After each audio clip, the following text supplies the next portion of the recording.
Então, para mim começar com o indicador que é mais importante para hora de trata êxito de turismo, conforme manejo de turismo, indicador primordial tá lo que nós chama tourism receipts.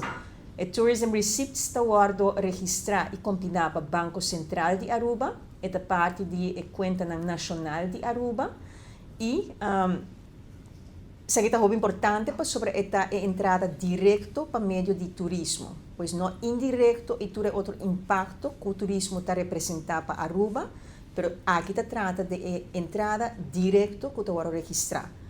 Então, se tem vista riba é 4,7 bilhão florim que o turismo a generar em tourism receipts, nós está premiando ano passado.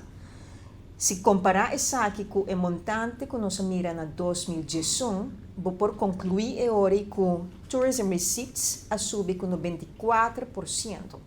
Isso aqui está hopi forte e isso aqui está onde está a terreno principal de ATA, pois é parte de o papel de qualidade versus quantidade, e tourism receipts está papel de qualidade.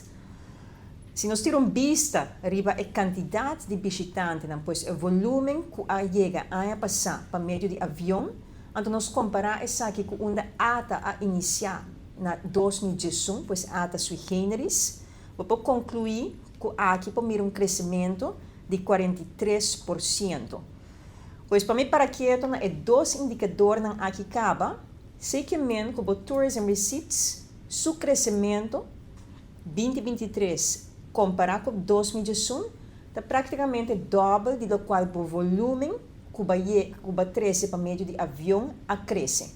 Pois 94% versus 43% que a quantidade de visitantes no avião de 2023 comparado com 2018.